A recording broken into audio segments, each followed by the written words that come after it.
Hello and welcome to Physical Therapy, a movie podcast inspired by the world of physical media. We hope you're all having a wonderful holiday season. Today we are celebrating with perhaps the greatest Christmas movie of all time, Stanley Kubrick's Eyes Wide Shut. My name is Kurt. My name is Nick Nightingale. We will be joined for the Eyes Wide Shut conversation by not only our fantastic producer Kimberly, but also our dear old friend Bobby. Man, can you even remember the last episode he did with us? I can't. Was it musicals? I can't remember our last episode. It probably was musicals, yeah. But first, Sam, it's been a minute since we have explored the announcements of the physical media world, what's coming soon to 4K and Blu-ray. Should we talk for a minute before we get into Eyes Wide Shut, the greatest movie of all time? Yeah. Let's highlight the fact that Criterion has announced Martin Scorsese's Killers of the Flower Moon on 4K Blu-ray and DVD coming in March. These are the March releases for Criterion. There is a 4K of that I have from a company called 4 Cult, I think. Cult with a K, 4 Cult. It's Italian. I think it's 4K Cult, isn't it? Great, probably. I enjoyed myself with that 4K when I watched it. The intertitles during like the silent film moments earlier on, I think in Killers of the Flower Moon, have Italian intertitles, which isn't ideal. And this new Criterion, I believe, is a new transfer that's been supervised by Martin Scorsese himself. So I will certainly be upgrading. This is one that I really thought was going to kind of exist in streaming hell, and we weren't going to get an actual release of it. Yeah, because it's an Apple production. I believe it was a Paramount distributed movie, so that gave me a little hope, but yes, thank God. Yo, what's up with the Blade from 1995 that's in that Criterion announcement? No idea. Sounds sweet, though. I think it's like a well-known piece of 90s Hong Kong cinema. There's a French film, I don't speak French, but I believe it's Classe tout risqué or something. Classe tout risqué. This is a gangster movie from 1960 that I think only had a DVD until now. So it's jumping similar to like Burden of Dreams or something. It was jumping straight from DVD to 4K at Criterion. And it's very good. I'm very, very excited to get that. You've seen this? Yes, I had the DVD for a long time. Oh, cool. Okay. And this is what's up? It's worth it? It's great from what I remember. It seems that Salem's Lot has been more or less dated. Okay. Yeah, this is a big one. This was a wish for me early on. It's a leak from Arrow's March announcements, which are coming at the end of this week, unfortunately. But it seems like Salem's Lot is getting a physical release from Arrow. It looks like a big box. And I believe it's going to be 2 4K discs, one of which is the original TV miniseries, and then the other, which is the theatrical version and some extras. Maybe that'll just be a Blu-ray. I'm not totally sure, but fuck yeah, dude. That's cool. I'm very excited to see this. Sam, I have one word for you. Is it about to be what I'm going to ask you? The one word I have for you, Sam, is roller coaster. Yeah, I was about to say, what's up with roller coaster? This is coming from Kino Lorber on 4K. What year is it from? 1977. This is what it is apparently about. An unnamed young extortionist sets off a bomb on an amusement park roller coaster, causing multiple fatalities, then says that he will do the same to 5 other rides around the country simultaneously unless he's paid $1 million.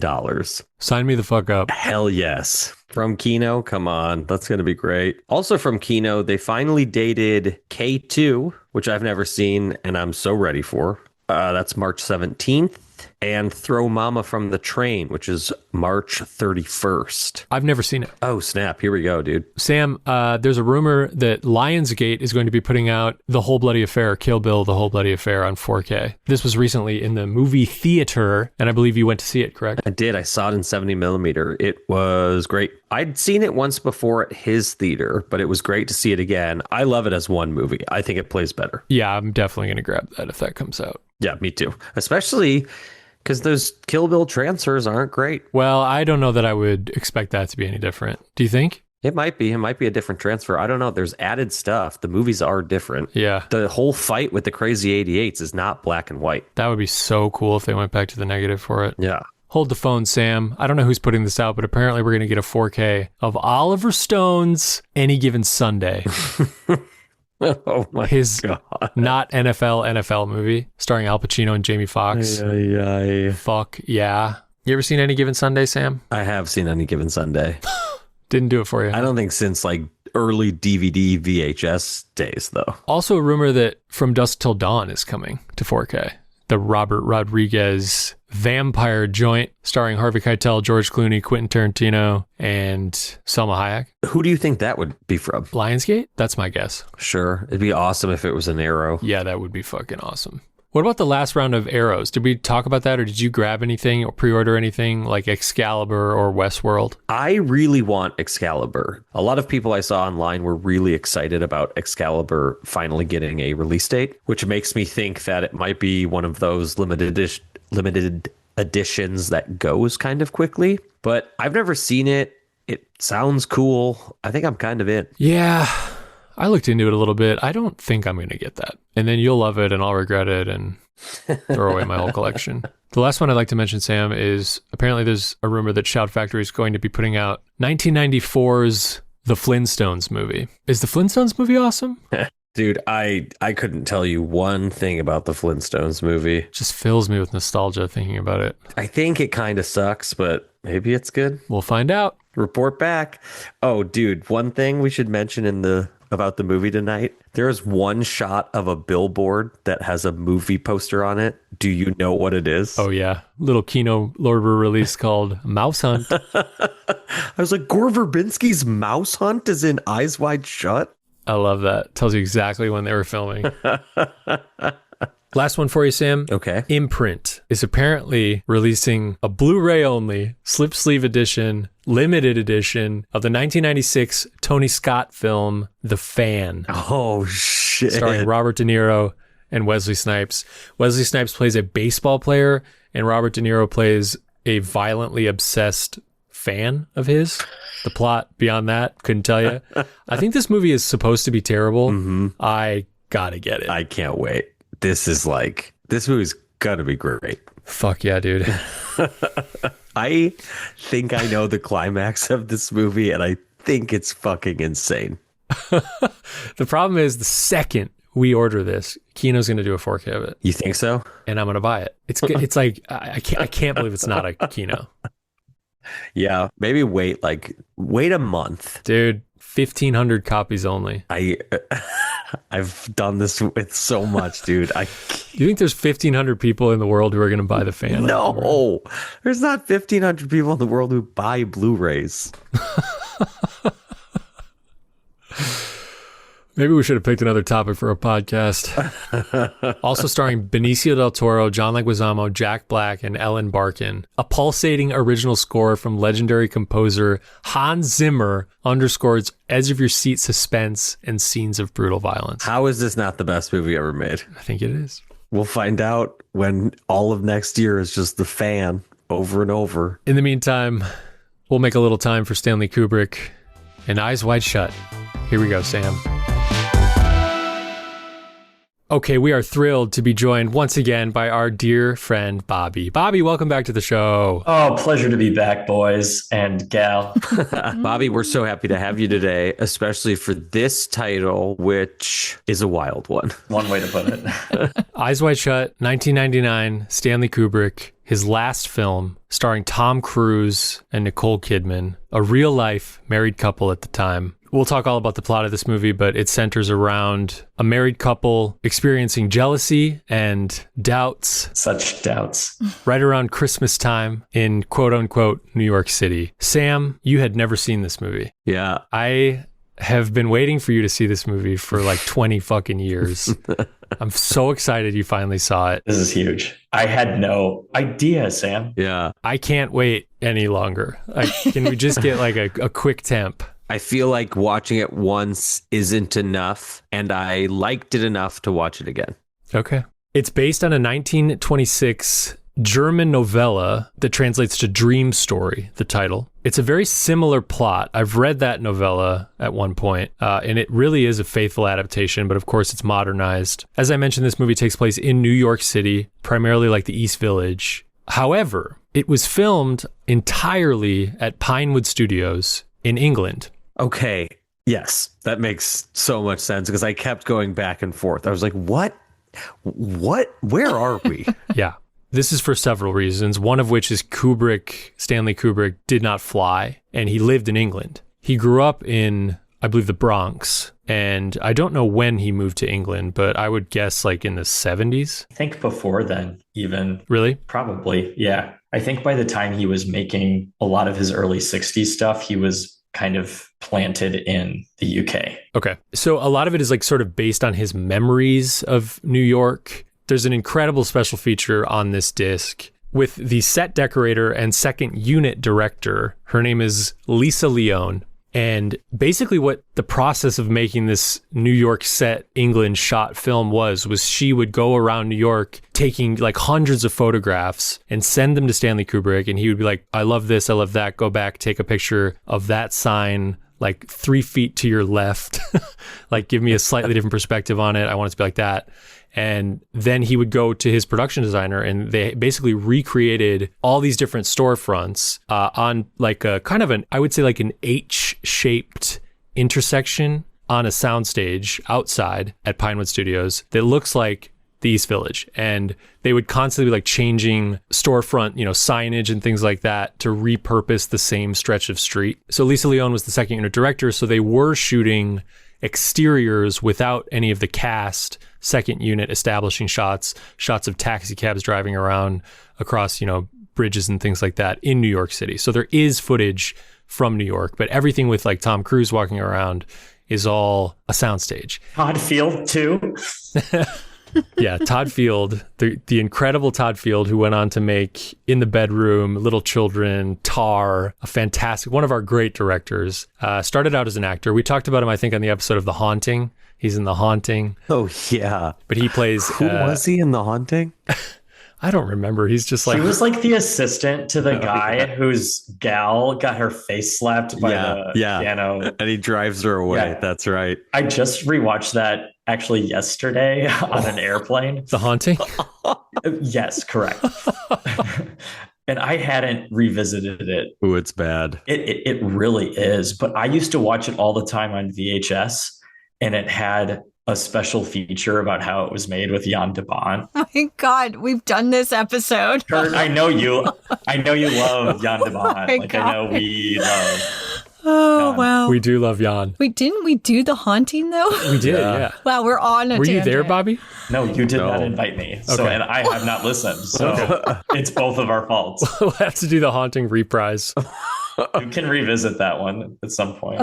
So Tom Cruise, Nicole Kidman, married couple. They have a young daughter. And they live in an incredible New York apartment somewhere, where? The Upper West Side? They say on Central Park West. He's a successful doctor. Yes. The movie opens with them going to an incredibly lavish home for a Christmas party, the host of which is one of his patients, who is a very wealthy man played by the late, great Sidney Pollack. He's so good in this. Right away, I feel like we kind of have to get into the look of this movie, which, this Criterion 4K received a whole new, transfer and color grade, supervised by Larry Smith, the DP of Eyes Wide Shut. There's a wonderful special feature kind of about the look of the movie, basically that he walks you through kind of for a half an hour on this disc. They talk a lot about the film stock that they used and sort of pushing that film stock to achieve like maximum brightness, essentially, which brings out the grain of the film, as does like a high resolution transfer like this 4K. So this is so grainy and beautiful to look at. This movie has never looked this good on home video, at least. Especially those overlit scenes in the ballrooms. And yeah, I mean, it's like a black tie event. They're in this big ballroom, and the entire like perimeter of the room is like, there's sort of like raindroppy string light Christmas lights, white. And honestly, it feels, I'm sure it's not as simple as this, but I actually think a lot of the light is coming from those Christmas lights. Like they seem to be shooting like at a lower stop, and like, yes, they're so bright. It's like Barry Lyndon, I think. Yeah, it's exactly. The same kind of natural lighting. Exactly. Yeah. It's almost painful to look at, truly. Like, it's so bright in those scenes. But what an aesthetic. We see that in The Shining. Yeah. With like the ballroom with the bar. Yep. I got a lot of Shining tones from this movie. Larry Smith, the DP, was actually the gaffer on Barry Lyndon and The Shining. Oh, interesting. And this is his first, I think, DP outing with Kubrick. Wait, can I clarify something? Yes. Is there a rumor that he didn't finish this movie and somebody else did? Not really. They turned it in and then he died like a week later. Okay. And I think, according to kind of the vibe I got from the BTS and stuff on this disc, the only thing that was like super against his wishes, or probably would have been rather, was they were fighting an NC-17 or like an X rating when they first turned this in for the US distribution.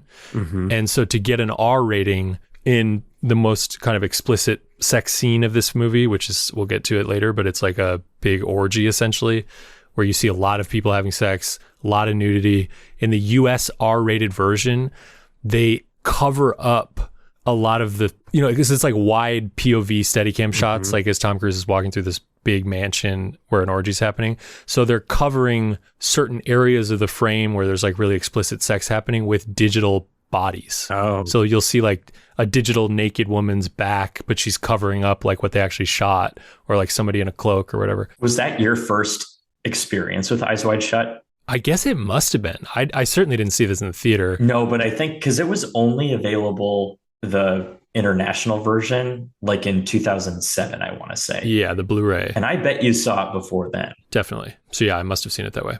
And then, you know, this Criterion obviously is the international version, but they show side by side on this disc on one of the special features, which was really interesting. So at this lavish party that Sydney Pollack is throwing, you are sort of cross-cutting between Nicole Kidman, who gets very drunk on purpose immediately, having a slow dance, like a waltz, basically, with a very kind of suave, wealthy, what is he, Hungarian or something, like man, who's very interested in her. And she's sort of flirting with him, but like, she's not going to do anything. She's married. She keeps telling him that. And then we're seeing Tom Cruise being like aggressively flirted with by two models who want to, quote unquote, like take him to the end of the rainbow.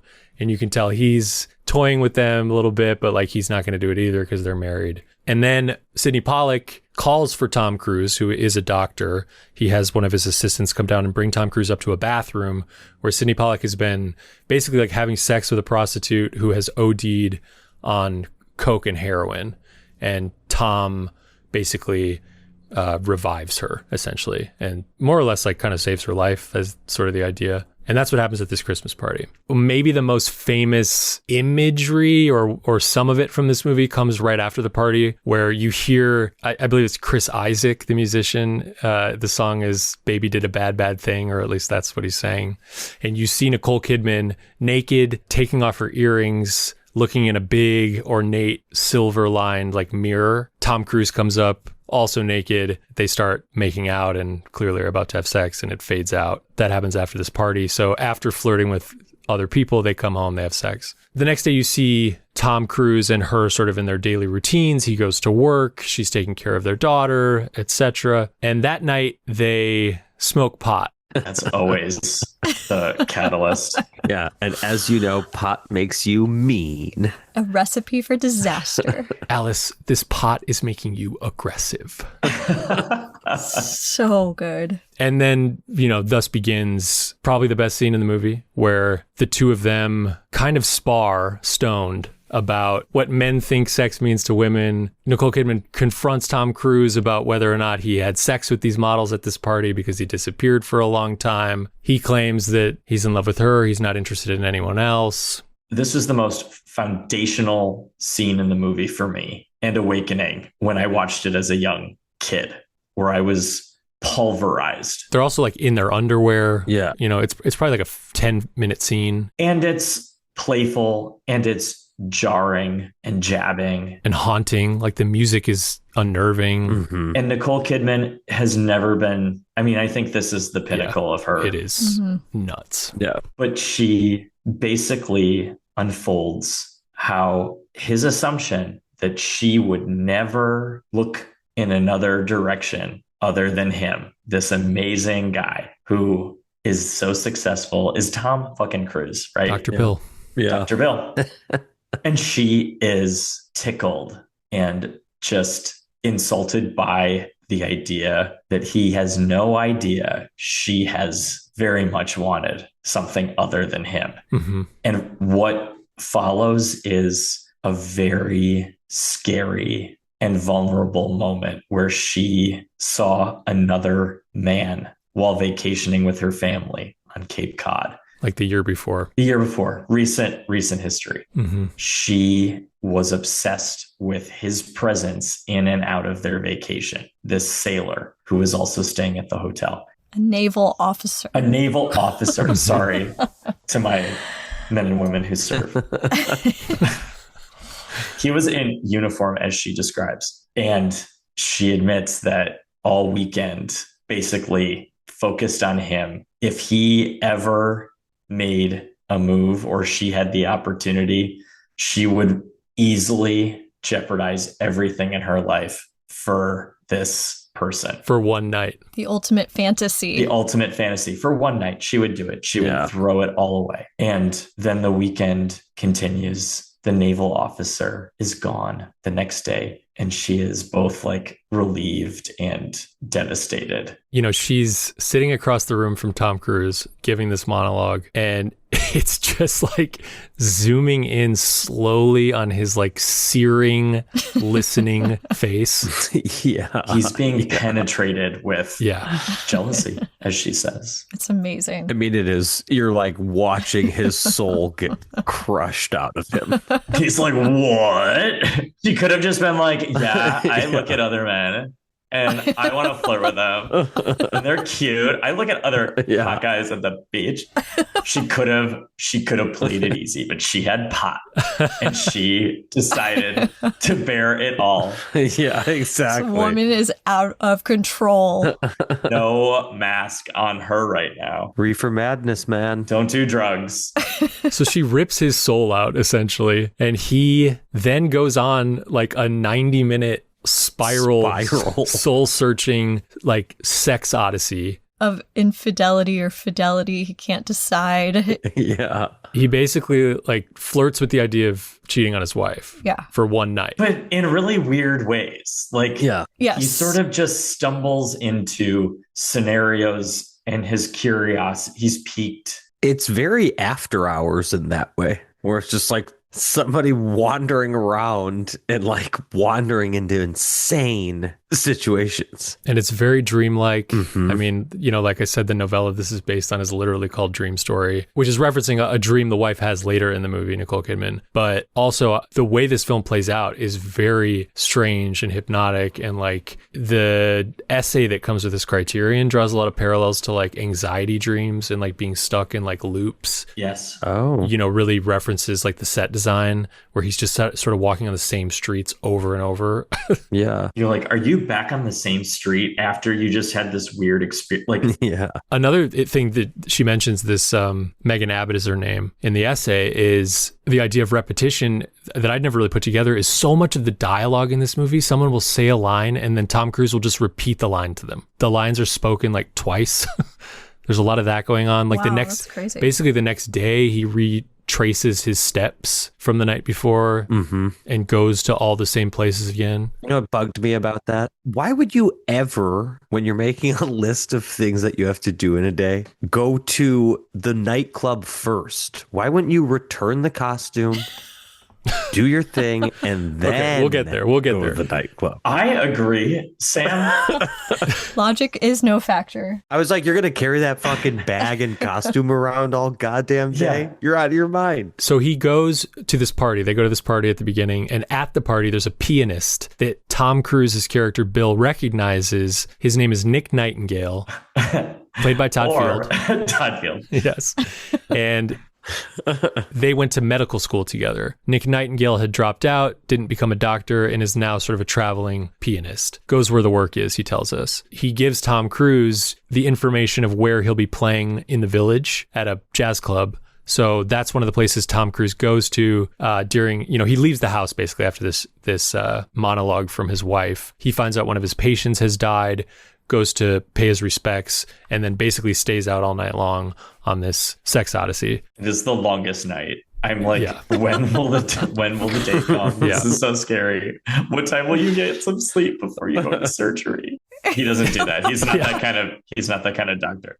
He almost has sex with a prostitute, decides not to. Her name is Domino. Mm-hmm. She's played by, what's her name? She's in Hocus Pocus. Allison from Hocus Pocus. But her name is Vanessa Shaw. Vanessa Shaw, thank you, who's amazing. He decides not to have sex with her because while he's there and is sort of like, what time will you be home? He has second thoughts, leaves. Goes to this nightclub, meets Nick Nightingale, and Nick Nightingale tells him, I'm playing another show tonight. And Tom Cruise is like, oh, wow, it's like so late, blah, blah, blah. Where are you playing? Todd Field is like, I never know. I don't know till right beforehand. I get the address. He gets a phone call as they're talking. And there's this amazing shot, this close-up of like a cocktail napkin. And Todd Field has a pen and you see his hand like trying to write something on the cocktail napkin, but he's got no grip or whatever. He can't get the pen to like put the words down because the cocktail napkin is slipping all over the place.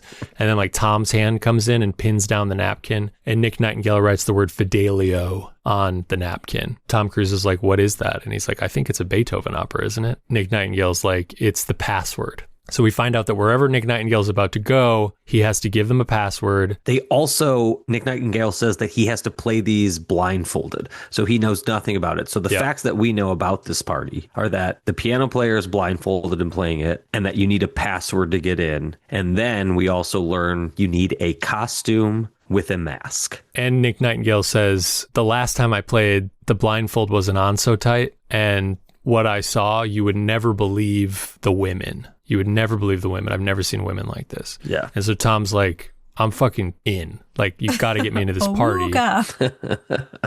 And that's when he's like, you got to get a cloak and a mask and a tuxedo. Which I love that scene. The tuxedo shop. Do you mean with Lily Sobieski? So crazy. Yeah, Lily Sobieski. Shout out to Joyride. Yeah, shout out to Joyride. Hell yeah. Someone asked me about the Glass House like within the last month. I didn't know how to respond just before we continue. What did they ask you? Like, what's up with the Glass House? I saw that in theaters, baby. Someone was like, it's like that scene in the Glass House. Did you ever see that? And I'm like, yeah. Probably. I haven't thought about that in a million years. Well, that's amazing. You think about that sometimes. Lily. She did a movie with Josh Hartnett, didn't she? Yes. Come on, Bobby. 28 Days of Night or whatever. No. 40 Days, 40 Nights, 28. Whatever. Yeah. I think it's Josh Hartnett, Lily Sobieski, and Chris Klein. Am I wrong? Am I right? Yeah, that's right. I missed that one. I remember her very well in Never Been Kissed. Yeah. She's great in that. It's called Here on Earth. I can picture the cover. Yeah. But here's the thing I want to know, because she's in this scene. People have mentioned recently more conspiracy theories around things Eyed Wide Shut was communicating at this time. The scenes with Lily are in this kind of insane high-end costume shop where you're able to rent things, and it's not really open when he goes. Yeah, a man lets him in. It used to be owned by a patient of his who like sold it. That's it. And that's how Tom Cruise knew about it. And he knocks on the door, and a man named Mr. Milich comes to the door. You know who that guy is? Yeah, who is he? He's the guy that Bruce Wayne gives his coat to in Batman Begins. That's right. Holy fuck. There's another real Batman Begins tie to this movie that I'll tell you in a minute if you didn't already notice it. Milich takes Tom down to the basement. It's like a basement level store. Because it's New York, you know?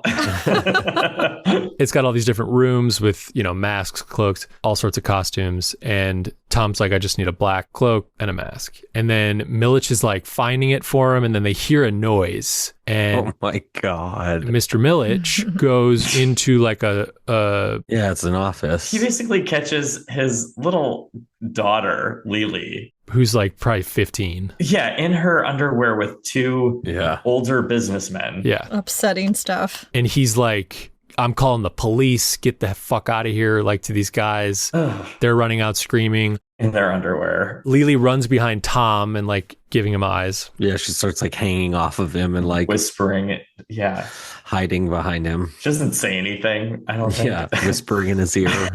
And Tom pays for his costume and leaves. And we'll see this again. And Bobby, yes, I know. I would love to get into that. Great. I'll pause that part. And now Tom goes via taxi to this address that he's been given. It takes him far away into where do we think this is in relation to? It's obviously in England, but somewhere outside the city that is it's like suburban. manor land. Yeah. I mean, it's a castle. It's a castle. And he gets to the gates of this castle. There's two men waiting for him. He basically like bribes the taxi driver to stay, wait for him. He has no idea how long he's going to be, blah, blah, blah. Goes up to these guys and they're like, "Good evening, sir. Can we trouble you for the password?" And he's like, "Fidelio."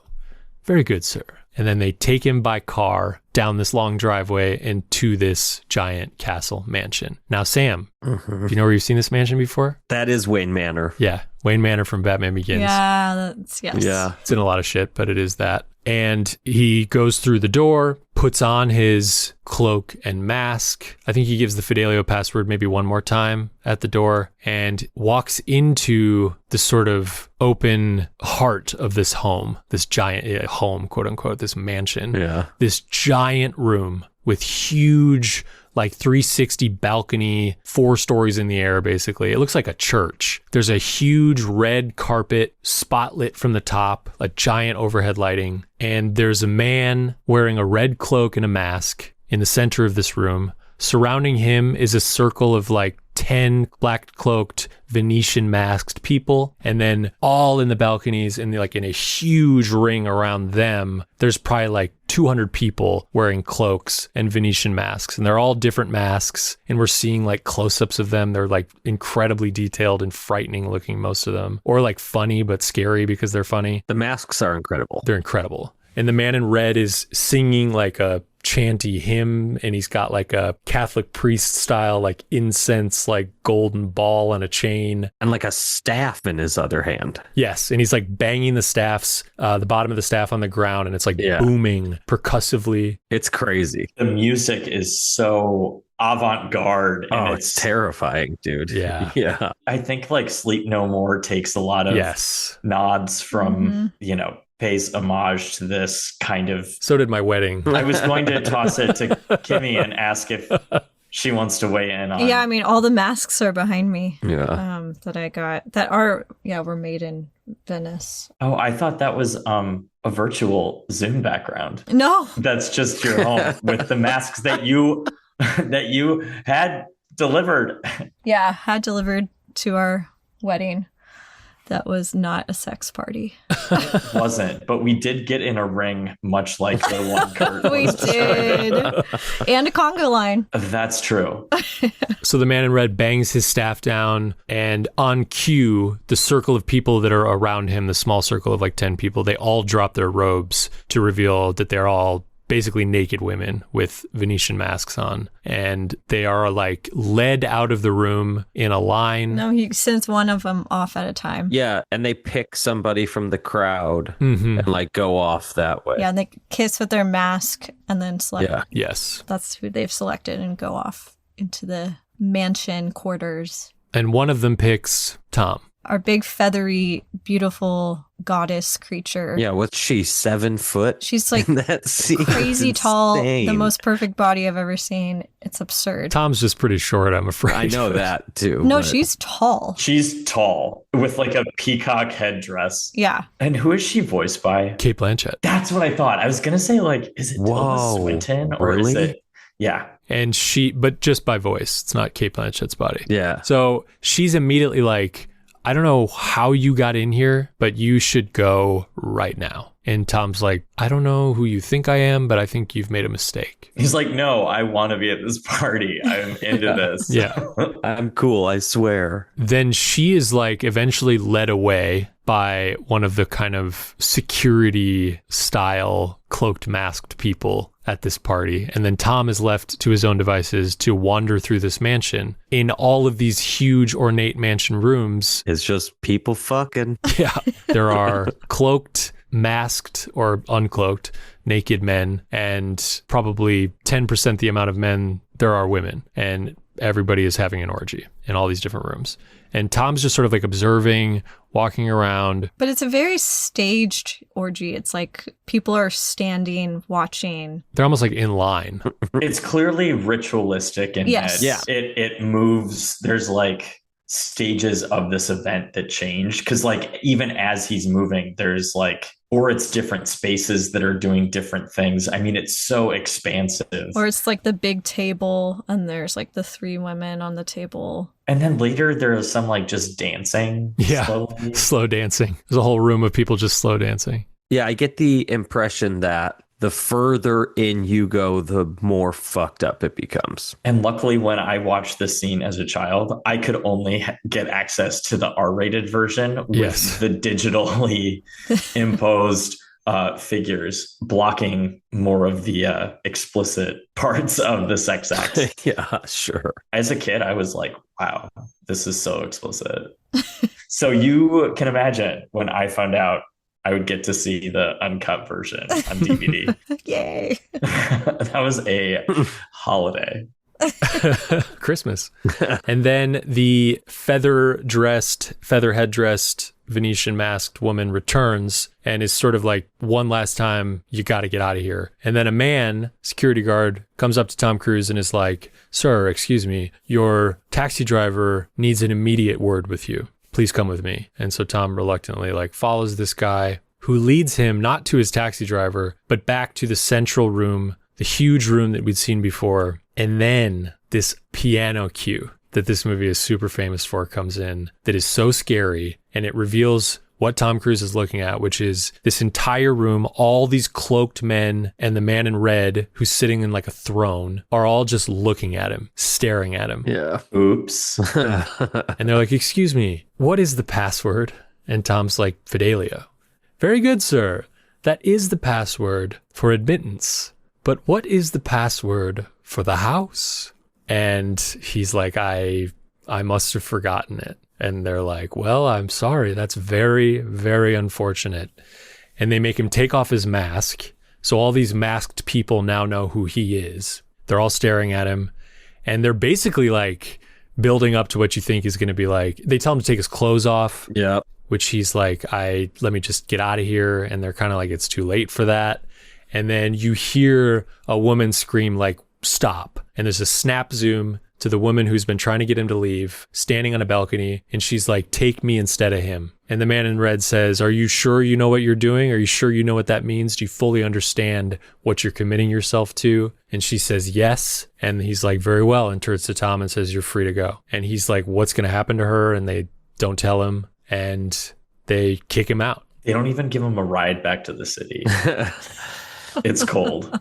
No, so he finally gets home. Right, he gets back to his house with Nicole Kidman after not cheating on his wife. Yeah, yeah, he did well. But he hides the costume, hides the mask and the costume, goes to bed, and Nicole Kidman wakes up. She's just been having a dream, and she's kind of like laughing herself awake. She's laughing in her sleep, and he shakes her, and then she like screams and wakes up and is like panting and hyperventilating. So she like lays him down, and they're talking, and he says like, tell me your dream, and she doesn't want to, and he kind of persists, and he's like, it's just a dream. And then for the second time in 2 days, she rips his other soul like clear out of his chest. This scene is so funny. She describes a dream where she and him are basically like Adam and Eve. They're like naked in a garden in the woods, and he goes off to find shelter, and then all these naked men, including I think the sailor, naval officer, he's back, approach her. He was at least in my fantasy that she described. They approach her, and she has sex with all of them. And then Tom Cruise comes back while she's having sex, and they all point at him and laugh. And once again, it just cuts to Tom Cruise listening, looking absolutely defeated.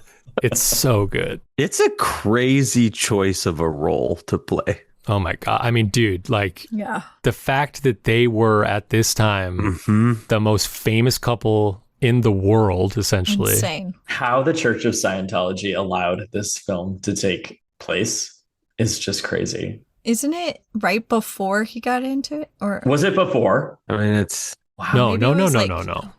No way. Okay. No, he was in that shit in the 80s. Oh, never mind. I didn't mean to throw shade in anyone's direction. You could throw I love John Travolta. I love Ann Archer. It's just such a testament to, what great actors the two of them are and how brave, like, my God, how brave this was. They're so incredible. There's a special feature of them talking. Yeah. Did you see them The press conference? The press conference? Yeah. And you're just like, this was the moment where they gave themselves to cinematic audiences around the world for the rest of their lives. Yeah. They are servants. They work for us. They are our people. It's true. Like, and they're killing themselves still. They're both working their fucking asses off still. They look at them. They have given their lives. Yeah. You hear Tom Cruise talk about like what's next and his goals in life. And you're like, this man is committed to a position of exaltation that we are unprepared for. Kidman, same way, more or less. More. A lot more. AMC. Another thing to say about this movie, they were scheduled to shoot this movie for 3 months, and they shot it for 15 months. Oh my God. And they didn't do anything in between. They were shooting for 15 months. Holy crap. You didn't know that, Sam? No. They talk a lot on this disc. Everybody talks a lot on this disc about, in the behind the scenes and stuff, about how like the thing that meant the most to Kubrick financially was time. He did not want to be rushed. He would give up locations before he would give up time. Okay. He worked with a very small crew. There's also a very fun story, not on this disc as far as I know, but that I've heard before, where Paul Thomas Anderson came to the set of Eyes Wide Shut to meet Tom Cruise to give him a script, presumably, or just pitch or whatever, Magnolia, which is what he does right after this. Which in the press conference, Tom Cruise references the work he's doing with an up-and-coming filmmaker, PTA. Oh, wow. Where he is doing a cameo. Yeah, a cameo. That's what he calls it. Cameo. Wow. But PTA tells this story. This is like from his mouth at some point. But he's like, I met Kubrick on the set of Eyes Wide Shut. And I walked up to him and, shook his hand and stuff and was like, do you always work with such a small crew? And Stanley Kubrick looked at Paul Thomas Anderson and said, yeah, why? How many people do you need? Oh my God. Which is incredible. But point being, Kubrick took his time, and for whatever reason, I mean, like, presumably it was in writing, but also like Tom and Nicole have never said anything but like reverential, like bow down attitude statements about him. They loved working with him. They loved making this movie, and they were there this whole time. He hadn't made a movie since Full Metal Jacket. Yeah. Which was over a decade earlier. That's wild. And he had other projects kind of floundering in development hell, really. And he almost made this before Clockwork Orange. He was literally sort of like juggling both. And I think his wife, Criterion Kubrick, kind of talked him out of doing Eyes Wide Shut way back then because of the subject matter. They weren't ready for it as a married couple. Yeah. Exactly. He directs like the very first part of AI and then dies. He never directed it. He never directed he just it. Did the He never script. directed it. He just wrote the script. It was his treatment Okay. Yeah. He didn't even write. I think it's like loosely based on concepts and storylines by. It's really Spielberg. Okay. That movie sucks. I don't give a shit. I love No that way. movie. I love that it. Movie I love rules. it. Get out of here, man. Get Take out of it here. Oh my back. God. Take it Get out back. of here. I'll die on AI sucks hill. No. Jude Law is so good in that movie. It's so weird. It's great. so It's Pinocchio. sad. It's Pinocchio. Fucking idiot Haley Joel Osment sinking to the bottom of that pool. Oh, it's so sad. It's so sad. I But then cried Meryl every Streep time. comes in the form of the Blue Fairy and gives him Yeah. whatever he wants. Meryl. So the next day, Tom goes to find Nick Nightingale, who is like escorted out basically as he's being confronted in this party. They take Nick Nightingale away. He's trying to find him to make sure he's okay. We learn more or less from like Alan Cummings, right, who plays Yeah. a hotel clerk, The flirtatious I love hotel him. clerk. A genius performance. that Nick Nightingale was basically escorted in and out of the hotel to check out. He looked afraid and he had like bruises on his face. And then Tom goes to return his costume. And while he's returning his costume, two things happen. One, he realizes he doesn't have his mask anymore. Can't find his mask. So he pays the fee for it, whatever. And then Lily Sobieski walks into the room with the same men from the night before that Mr. Milich violently threw out of his establishment. And now everybody is chummy. And Tom's like, what the fuck is going on here? And Mr. Milich says, we came to an arrangement. And should you ever need anything, a costume or otherwise, you let me know. So Bobby, I think this movie, both for the sort of Westchester mansion, and we'll get to kind of, we learn a little bit about who was at this party later, but they're elite people. And then this very obvious like child trafficking scene. Yeah. This movie plays a lot differently in 2025 than I think it did in 1999. And it was played for comedy, yes, but it was also satirical in the way like Dr. Strangelove is. Mm-hmm. It knows the darkness of its humor. Yeah. But there's like real Epstein undertones in Eyes Wide Shut. Dude, this whole movie, right? Where it's like, now we live in a world where we know how fucking psycho billionaire rich people are. So it's like the minute this orgy scene happened, I'm like, yeah, this seems totally like a normal thing that apparently happens in 2025. Yeah. That we just talk about all the time. It's crazy. Another major plot point that happens after this is Tom sees in a newspaper that a former beauty pageant star overdosed and has died the night of the party, that past night. And so Tom goes to the hospital, pretends that he was her physician and demands basically to see her body, learns that she's dead when he gets to the hospital, goes to the morgue, and the woman that comes out on, the slab or whatever is the woman from the bathroom in the beginning of the movie, from Sidney Pollack's bathroom, who he connects basically now that she is the woman from the party who was telling him to leave from the sex party. He then goes to see Sidney Pollack. Sidney Pollack has called him there to basically confront him reluctantly because they are friends. And he's like, I don't know how to really say this to you, but I know where you were last night. I know you were at that party. I know that because I was there, and it would sicken you to know who else was there. If I named names, you'd lose your mind, which is another sort of, like you said, Sam, like elite Epstein connection. Yes. Yeah. And Tom is basically like, did you kill Nick Nightingale? And did this poor woman get murdered because of helping me? And in Nick Nightingale's case, for getting me into this party. And Pollack's like, absolutely not. We took her home. It was all just a charade to scare you so you'd never talk about this. And we took her home. Her door was locked from the inside. The authorities are happy. There's no foul play here. Nick Nightingale, we hit him in the face. He deserved more, honestly. But he's on a plane back to Seattle where his family lives. That's sort of as far as the story goes about this sex underworld. Yeah. Tom Cruise is just sort of forced to like take his word for it. And that ambiguity and like the mystery and the questions of like, really? Is that really what happened, Sidney Pollack? Are so scary. And one of my favorite things about this movie is it's sort of like, there's way more going on, Yeah. It's a really interesting movie because I feel like normally we would learn way more about like the villainous group. And this just scratches the surface and goes like, there's a whole other world down there that you don't even want to know about, and then ends. Ruins your life a little bit. Yeah. He's spooked. He's spooked by this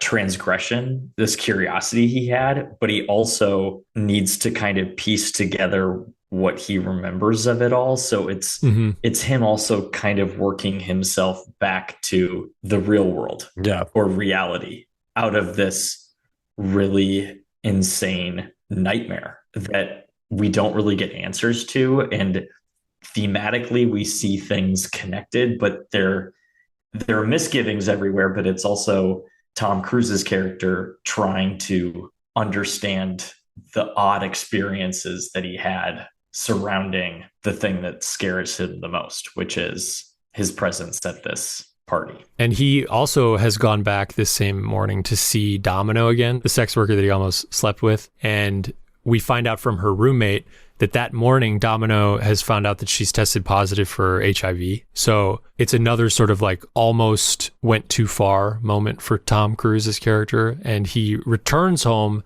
after the Sidney Pollack meeting to find Nicole Kidman in bed, and next to her on the pillow is Tom's mask. Yeah. Yeah. And that pretty much breaks his brain in half. And he breaks down. Every time he sees Nicole in bed, Yeah, he's just like, it's a certain death. He says, I'll tell you everything. Yeah. He's crying and he says, I'll tell you everything, which is another fade out.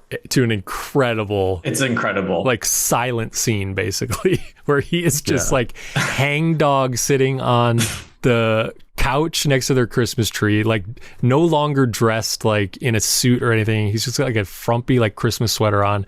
And she is like bloodshot eyed, smoking a cigarette, having just heard all this shit. It just cuts to her the morning after in this bright lighting in her bathrobe, processing whatever transpired between Tom crying in her arms to a very bright morning. Yep.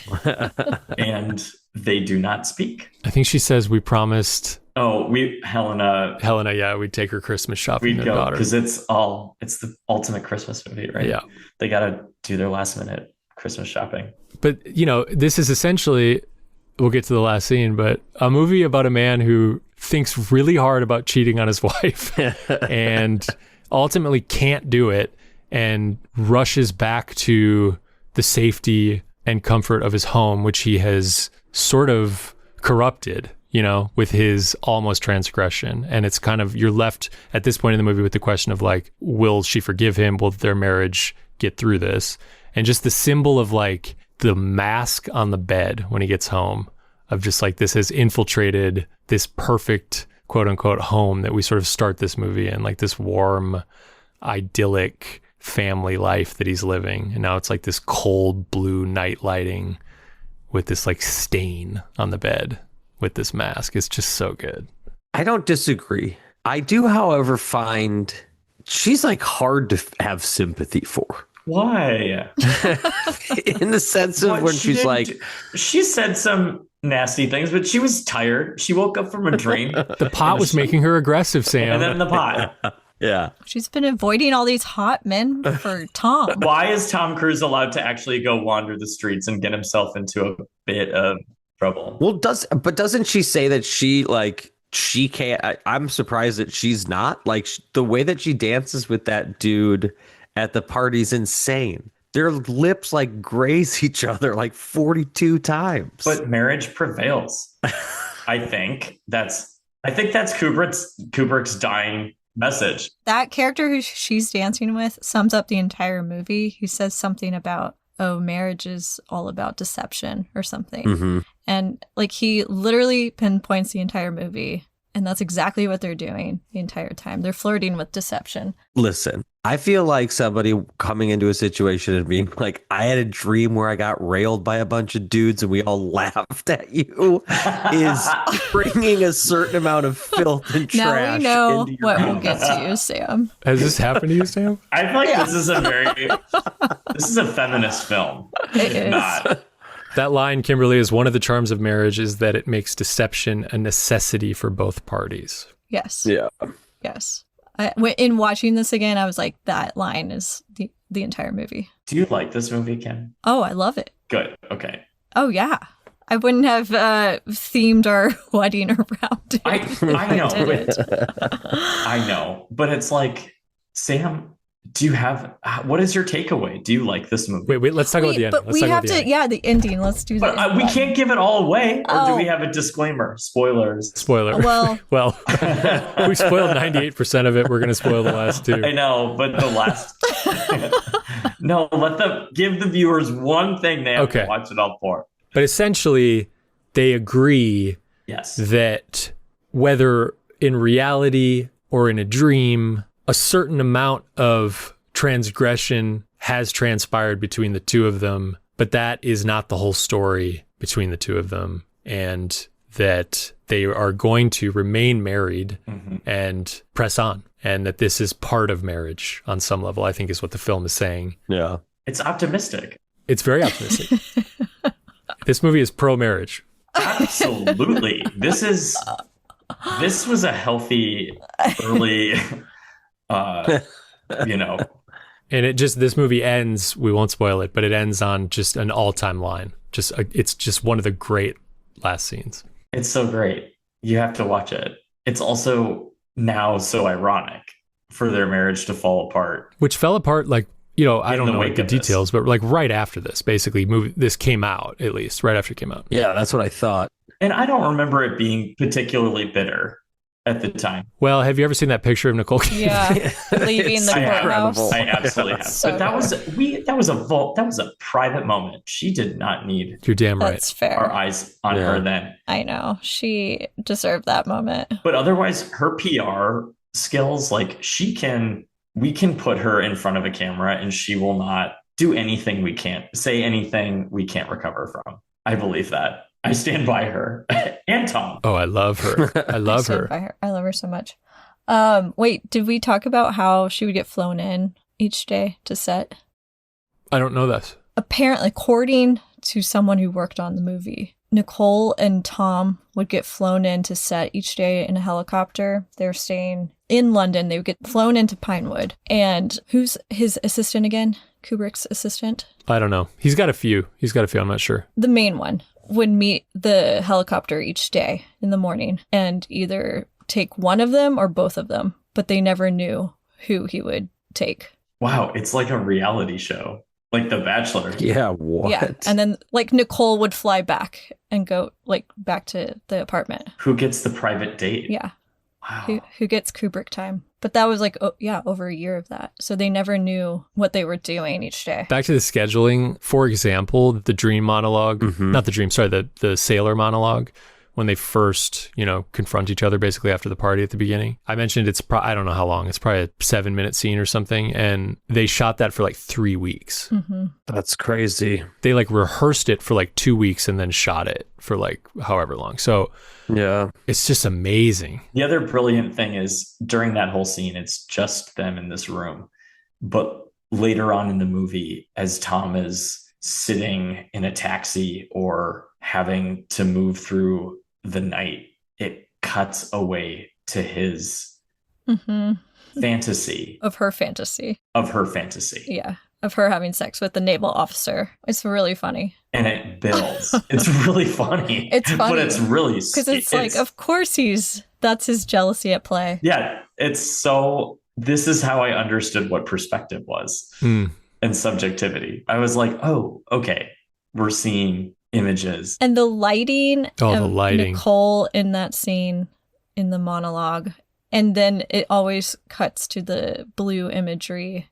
It's so good. It's so brilliant. It's these very warm interiors, and then any light coming from outside at night when you're in an interior space is like aqua blue. It's like cobalt so blue. Yeah, like blue. so blue. So stylized. It is just, there's nothing like this movie. It is my favorite Kubrick movie. Wow. Good choice. It is in my top 4 movies of all time. Dang. And I'm obsessed with Tom Cruise. And Nicole Kidman, I think, is just one of the greatest actors of our lifetimes. And like the meta-ness of the two of them being married, the marketing that it was like a softcore porn basically between the two biggest movie star couple in the world. A dream come true of a 4K. It's incredible. It's incredible. It couldn't be better. I'm so happy. Yeah. I'm happy I kind of never saw it on a lesser, shittier version. That's true. You got the best version of it. Without a doubt. And this is not a movie you ever see playing at revival theaters. Kim and I saw it right when we started dating. We saw it at the Egyptian. Oh, that's cool. One of our first dates, I had never seen it. It never plays up here. At least I've never seen it play up here. But yeah, I really liked my time with it. I do want to watch it again. I liked my time with it. It's like a lot. What? And Come on. I liked some scenes better than others, but like it's a weird like descent into madness for an hour and a half, and then I'm like, all right, now we're back out. The movie's long. It's very long. There were a couple times where I was like, I feel like we could have cut some of this. But that's what I love about it. It is a dream. Yeah. There's very I said this on a different podcast, but it's very Lynchian at times. Oh, I was talking about In the Mouth of Madness, which feels very strange and dreamlike, like this movie. Is Lynchian Kubrickian, though? They're not contemporaries. Well, I don't think that one is always the other, but like there's definitely some David Lynch in this Kubrick movie. Certainly. You think, though, that you wouldn't be like, there's The Shining in this movie, or there's like... I think there's so much of The Shining in this movie. What I really felt like at the orgy was I'm like, oh, he finally is making the movie of the party in The Shining that we never see. It's like people dressed to the nines in masks and these grand, massive spaces. You just need that dog. Truly. And so much of it, much like The Shining, is you're like, are these ghosts? Are these people here? You know, what is happening? Well, Sam, I'm proud of you. You finally watched it. Now we can officially be friends. Perfect.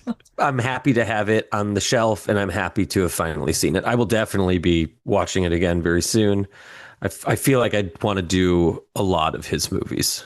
Which have you seen, Sam? I think I've seen a majority of the Kubrick stuff. This was like the last really big one that I was missing. I'm trying to think. Oh, the one I haven't seen is Barry Lyndon still. Oh, Barry Lyndon is great. Yeah. I got it at the sale, Kim. I'm excited to see it. That is a 4K, right, Kurt? Yeah. Hell yeah. I think I've seen everything else, though. Bobby, did you watch this on 4K? I did. I certainly did. You're a 4K boy now. You are. Yeah. You've upgraded. Hell yeah, Bobby. This was this was the true apex of the Barnes & Noble Criterion sales. I just was like munching away, but then I got this one and I was like, the sale must end now. No more. This is definitely one of the best discs of the year, without a doubt. Yeah. This is now in my Christmas movie rotation. So once a December, we will put on Eyes Wide Shut. Ooh. Thank you, Sam. That's what I needed to hear. Welcome to the party, Sam. Welcome to the sex party. Okay, before we go, it is time to put wishes out into the physical media universe for titles on formats that do not yet exist. Bobby is still with us. Here we go, gentlemen. I wish for a Criterion 4K of Full Metal Jacket. I wish for a 4K copy of Lars von Trier's The Idiots. I wish for a 4K of Stanley Kubrick's Lolita from Criterion. I think I might be cheating because I feel like, yeah. But Criterion hasn't officially announced it, so you're good. Correct. Yeah. This is a Kubrick movie that I've never really owned, and I have seen it once. It's James Mason, right? Yes. Oh, I love it. I've never seen this one. Based on a Nabokov book. Yeah, I love it. It's great. I love the book and I love the movie, which is so different. I love the book too. Yeah. It's like The Shining and The Shining, or like, yeah, it's just a cool adaptation. Where does it fall, Bobby? Is it right after Strangelove or right around it? It's right before. It's 62. Okay. And it's a man's relationship with an underage girl? Yes. Yes. Ish. Yeah. On the precipice. It's about old men obsessing over a young nymphette and the relationship with the mother, played by Shelley Winters, and Peter Sellers is in it. Yep. It's great. I'm excited for when that comes out, hopefully. Bobby, what'd you wish for? Lars von Trier's The Idiots. And I laughed because I was thinking about the format. And I said 4K, but this is kind of an Inland Empire situation. Is it like a Dogman 95? Yes, it is right after Breaking the Waves. Okay. And shot on video, Super 8. I don't know. I've never seen it. I don't think it's ever been officially released in the US. It's Danish, in Danish. And there are unsimulated sex scenes. And it's kind of controversial. Remember when Shia LaBeouf auditioned for Nymphomaniac by sending in an unsimulated sex tape? Yeah. Oh my God. I love him. I stand by him. What a fucking pile of garbage. Bring him back. What a fucking pile of garbage. Sam, Full Metal Jacket. Okay, so another Kubrick movie, 1987.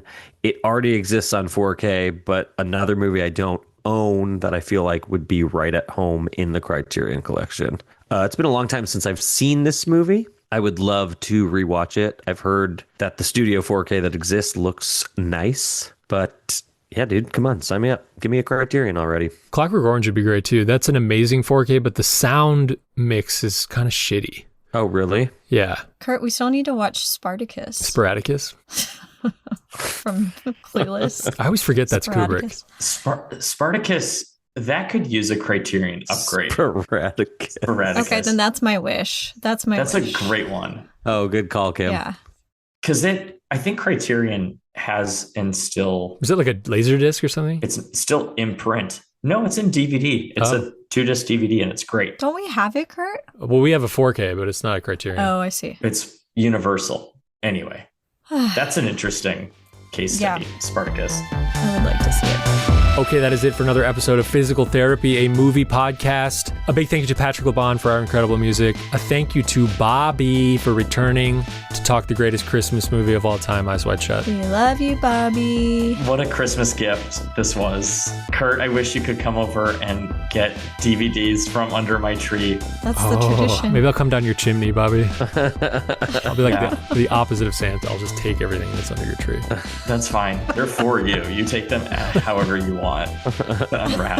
A Happy New Year to everyone. Thank you so much for listening. We had a blast making this podcast this year. We will see you soon.